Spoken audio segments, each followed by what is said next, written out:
Howdy, everyone. It's Reese, aka Bearman Prime, on this February 28th. Welcome back to my Read the Bible in a Year series. Thank you again for joining me.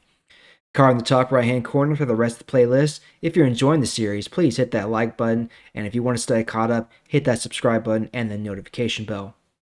So we started the book of Joshua yesterday, and Joshua is now the successor to Moses as the prophet and the leader of the nation of Israel, and he's about to lead them into the promised land to wage war on the peoples living there so they can take control of it. He has called up all the fighting men. He has made the call to the tribes of Reuben, Gad, and Manasseh, who settled east of the Jordan River and are preparing to fight. So now we're going into Joshua chapter 2 today, starting in verse 1. Joshua son of Nun and all the people were camped at Acacia. Joshua sent out 2 spies. No one knew that Joshua sent out these men. Joshua said to them, "Go and look at the land, especially the city of Jericho." So the men went to the city of Jericho and stayed at the house of a prostitute named Rahab. But someone told the king of Jericho, "Last night some men from Israel came to look for weaknesses in our country." So the king of Jericho sent this message to Rahab: "Do not hide the men who came and stayed in your house. Bring them out. They have come to spy on our country." Rahab had hidden the 2 men, but she said, "They did come here, but I didn't know where they came from. In the evening, when it was time to close the city gate, the men left. I don't know where they went, but if you go quickly, maybe you can catch them." Rahab had said this, but really she had taken the men up to the roof and had hidden them in the flax that she had piled up there. So the king's men went out of the city, and the people closed the city gates. The king's men went to look for the 2 men from Israel. They went to the Jordan River and looked in all the places where people crossed the river. The 2 men were ready to sleep for the night, but Rahab went to the roof to talk to them. She said, "I know that the Lord has given this land to your people. You frighten us. Everyone living in this country is afraid of you. We are afraid because we have heard about the ways that the Lord helped you. We heard that he dried up the Red Sea when you came out of Egypt. We also heard what you did to the 2 Amorite kings, Sihon and Og. We heard how you destroyed those kings living east of the Jordan River. When we heard about this, we were very afraid. And now not one of our men is brave enough to fight you, because the Lord your God rules the heavens above and the earth below. So now I want you to make a promise to me. I was kind to you and helped you. So promise me before the Lord that you will be kind to my family. Please tell me that you will do this. Tell me that you will allow my family to live, my father, mother, brothers, sisters, and all their families. Promise me that you will save us from death." The men agreed and said, "We will trade our lives for yours. Don't tell anyone what we are doing. Then when the Lord gives us the land, we will be kind to you. You can trust us." Rahab's house was built into the city wall, so she used a rope to let the men down through a window.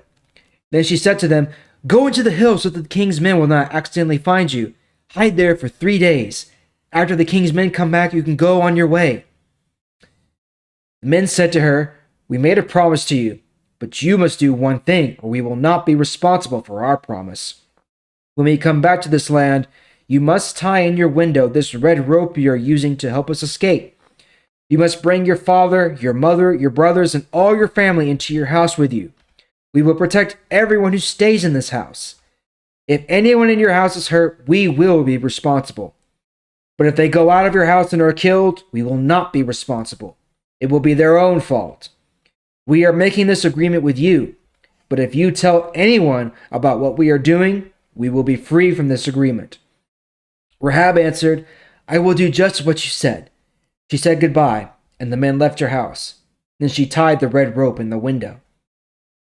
The men left her house and went into the hills. They stayed there for 3 days. The king's men looked all along the road. After 3 days, they stopped looking and went back into the city. Then the 2 men went back to Joshua. They left the hills and crossed the river. They went to Joshua and told him everything they had learned. They said to him, "The Lord really has given us all the land. All the people in that country are afraid of us."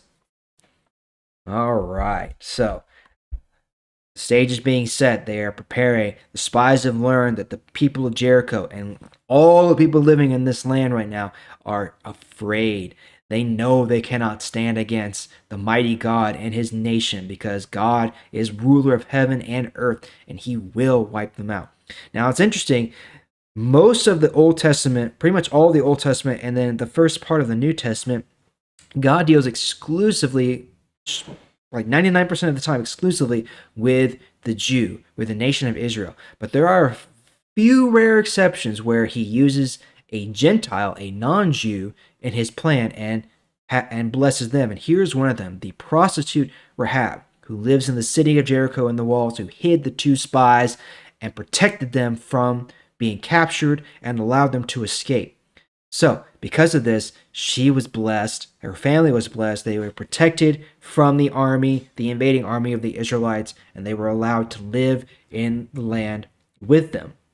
So, there are very few other examples of Gentiles who hear the word of God or hear what God has done and receive it and accept it into their own hearts. Rahab here is one of those people because they were afraid. They were afraid of what God would do to them. So they said, rather than fight against that, we should just go with a program and say, hey, we'll help you as long as you protect us, which is fair, right? So, good example there. Anyway, we're going to pick it up there tomorrow. Thank you again for joining me. I sure do appreciate it. See y'all tomorrow. Bye.